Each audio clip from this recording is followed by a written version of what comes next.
बिस्मिल्लाहिर्रहमानिर्रहीम। अस्सलाम वालेकुम व्यूअर्स। आज मैं आपके साथ रजब में बनाई जाने वाली मीठी टिक्कियाँ उनकी रेसिपी आपके साथ शेयर करूँगी। और जो हम बाज़ार से ख़रीदते हैं, बाज़ार से ला के जब खाते हैं तो बहुत खस्ता खस्ता और मज़ेदार सी लगती हैं। और अक्सर औक़ात जब हम इनको घर पर बनाते हैं तो ये बिल्कुल बाज़ार जैसी नहीं बनती। लेकिन व्यूअर्स, आज की रेसिपी बहुत ख़ास है, इसमें बिल्कुल बाज़ार जैसी टिक्कियाँ आज हम बनाएंगे। तो इसके लिए उस वीडियो को आपने एंड तक ज़रूर देखना है। तो चलिए फिर शुरू करते हैं। बिस्मिल्लाहिर्रहमानिर्रहीम। तो इसके लिए वो सबसे पहले ये मैंने मैदा जो है 2 कप माप के अपने बाउल के अंदर डाल लिया है। और अब इसके अंदर ये 4-5 टेबलस्पून के बराबर सूजी मैंने इसके अंदर ऐड की है। और अब बस ये पिसी हुई चीनी 1 कप से थोड़ा सा कम था, ये मैंने इसके अंदर डाल ली है। और अब ये क्रश किया हुआ नारियल है, आप चाहें तो डेसिकेटेड बाज़ार वाला जो मिलता है वो भी डाल सकते हैं। इसके अंदर ये 4-5 टेबलस्पून के बराबर मैंने डाला है। और अब इसके अंदर ये वाइट तेल डाल रहे हैं, ये भी 3-4 टेबलस्पून जितने आप अगर शौक़ से खाते हैं तो ज़्यादा भी डाल सकते हैं। और थोड़े से ये पिसे हुए बादाम डाल दिए इनके अंदर। और ये 3 टेबलस्पून मैंने इसके अंदर घी यूज़ किया है, मेल्टेड घी। अगर आप चाहें तो देसी घी भी यूज़ कर सकते हैं। तो अब सबसे पहले इसको अच्छी तरह से मिक्स करना है। ये जो घी हमने डाला है, इस तरह हाथों की मदद से जितना अच्छा हम इसको मिक्स करेंगे तो उतना ही अच्छा ये आटा हमारा गूंदेगा। और इस तरह हाथों की मदद से मसल के इसको अच्छा सा मैं मिक्स कर लूँगी। जिस तरह हम अक्सर समोसे बनाते हैं तो उसका घी हमने इस तरह से मिक्स करना होता है, तो बिल्कुल उसी मेथड से इसको मैंने मिक्स कर लिया है। तो अब बस ये नीम गर्म मैंने दूध ले लिया 1 कप, तो इसमें से हम थोड़ा बचा भी लेंगे, इतना हमने यूज़ करना है। तो आप देख रहे हैं कि कितनी क्वांटिटी के साथ मैंने दूध डाला है। तो इसको अच्छा सा पहले मैं मिक्स कर रही हूँ चम्मच के साथ। और ये जो काफ़ी बचा हुआ है तो इसको अब एक साइड पे रख लेंगे, क्योंकि हमने इस आटे को ना तो बहुत ज़्यादा नरम गूंदना है और ना ही बहुत ज़्यादा सख्त। तो इसमें चम्मच दूध में इसलिए मैंने रखा है कि अगर 1-2 टेबलस्पून हमें डालना पड़े तो बस इतना ही डालेंगे और ज़्यादा नहीं डालेंगे। और इसकी डो ही जितनी अच्छी होगी तो उतनी ही ज़बरदस्त हमारी टिक्कियाँ बनेंगी व्यूअर्स। अगर बहुत ज़्यादा हार्ड कर लेंगे तो फिर ये खस्ता नहीं बनेंगी, लेकिन बहुत ज़्यादा नरम कर लेंगे तो फिर भी ये जो है अच्छी नहीं बनेगी। तो आप देख रहे हैं कि ये दरमियाना सा हार्ड रखा है मैंने, बहुत ज़्यादा सॉफ्ट भी नहीं रखा और ना ही इसको बहुत ज़्यादा सख्त किया आटे को। इसको थोड़ा थोड़ा हाथों को दूध लगा के इसको मैंने गूंद लिया है। और अब बस थोड़ी सी ऊपर से ऑयलिंग करके तो इसको कम से कम 1 घंटे के लिए हमने स्टे ज़रूर देना है।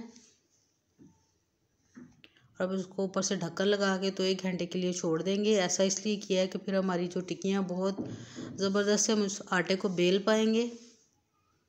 तो अब बस ये आटे को मैंने निकाल के तो इसको 2 पीसेस में 2 बड़े बड़े से पेड़े कर लेंगे सबसे पहले इसके साथ ही। बस अगर आप मेरे चैनल पर नए हैं तो जल्दी से मेरे चैनल को सब्सक्राइब कर लीजिए। और वीडियो अच्छी लगे तो ज़रूर वीडियो को लाइक भी कर दीजिएगा। और अब ये अच्छा सा एक पेड़ा बनाने के बाद अब बस इसको हमने खुशका लगा के बेलना नहीं है, तो इसलिए इस तरह का एक पेपर सा इसके नीचे बिछा लेंगे और एक पेपर इसी पेड़े के ऊपर मैंने रख लिया है। इस तरह से हम खुशका भी नहीं लगाएंगे, क्योंकि खुशका हमने इसके अंदर यूज़ नहीं करना और अच्छी तरह से ये बेल भी जाएगा। आप देख रहे हैं कितनी आसानी के साथ इस तरह से मैं इसको बेल पा रही हूँ। तो इसी तरह अगर आपको भी कुछ चीज़ों को हमने खुशका यूज़ नहीं करना होता और खुशके के बगैर बनाना होता है, तो आप इस तरह से अगर प्लास्टिक ऊपर नीचे रख के उसको बेलेंगे तो बहुत अच्छा सा पूरियाँ भी बेल सकते हैं। और ज़ीरा बिस्किट भी इस तरह से बनाए जाते हैं, खताइयाँ बनाते वक्त भी आप इस तरह से इसको बेल सकते हैं। तो अब बस एक सांचे की मदद से इस तरह से इसको शेप दे लेंगे। अगर आपके पास इस तरह का सांचा ना हो तो आप किसी ढक्कन के साथ या किसी गिलास के साथ भी अच्छा सा आप कर सकते हैं, इसको शेप दे सकते हैं। और ये जो इसका एक्स्ट्रा है मैदा, ये जो आटा हम गूंदा हुआ, इसको हम एक दफ़ा फिर से पेड़ा बना लेंगे और इसके मज़ीद टिक्कियाँ अच्छी सी बनाकर तैयार कर लेते हैं।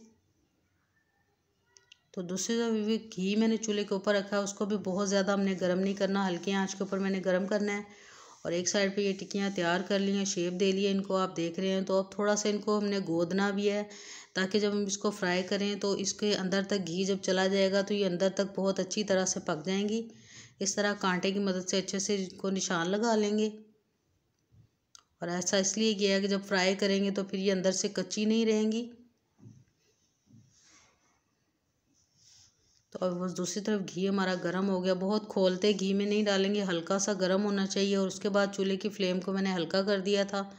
तो अब बस ये जितनी इसके अंदर आसानी के साथ डल जाएंगी तो उतनी ही बस इसके अंदर हम डालेंगे। और अब एक साइड से थोड़ा सा पहले पकने देंगे, तो फिर इसकी साइड चेंज करेंगे, तो फिर बस हमारी टिक्कियाँ टूटेंगी नहीं। उसको करीबन 4-5 मिनट मैंने एक साइड से हल्की आंच पे पकने दिया और फिर इसकी साइड चेंज की है। आप देख रहे हैं हल्का हल्का कलर आ रहा है, लेकिन इसको अच्छा सा गोल्डन कलर आने तक हमने इसको फ्राई करना है।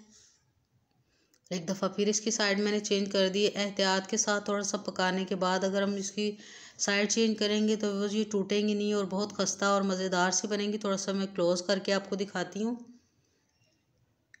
और बिल्कुल बिस्किट की तरह ये देखने में लग रही हैं, लेकिन खाने में भी ये बिस्किट से भी ज़्यादा मज़े की लगती हैं।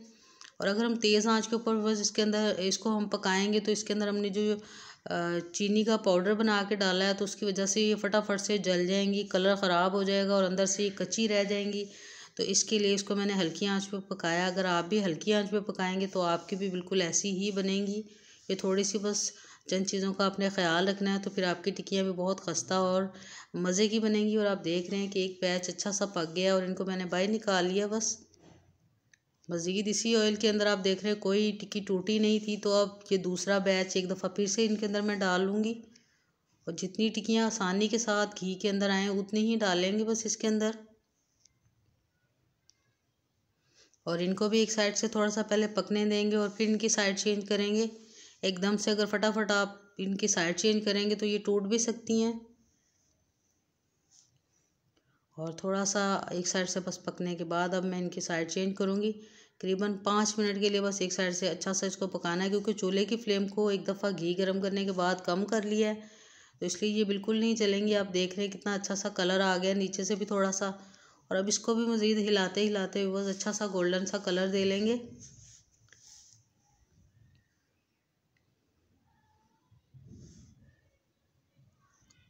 और ये आप देख रहे हैं कि कितना ज़बरदस्त सा कलर आया। तो बस इनको भी अच्छा सा पकाने के बाद मैं बाहर निकाल लूँगी। तो बस अक्सर हम घर पर बनाते हैं तो कुछ लोगों की टिक्कियाँ टूट जाती हैं और कुछ लोगों की इतनी फूल कर क्रिस्पी क्रिस्पी और मज़ेदार नहीं बनती। लेकिन अगर आप इसकी डो अच्छी तरह से गूँधेंगे और इस तरह से इनको हल्की आंच पे पकाएंगे तो आपकी टिक्कियाँ भी बिल्कुल बाज़ार जैसी खस्ता और मज़ेदार सी बनकर तैयार होंगी। आप देख रहे हैं कलर से ही पता चल रहा है कि ये कितनी मज़ेदार और टेस्टी बनी है। तो अब बस इनको मैंने अपने एक प्लेट के अंदर डिश आउट कर लिया। बहुत ज़बरदस्त सा कलर आया। और एक मैं आपको तोड़ के भी दिखाती हूँ कि ये कितनी खस्ता और मज़ेदार सी बनी है, बिल्कुल बाज़ार जैसी।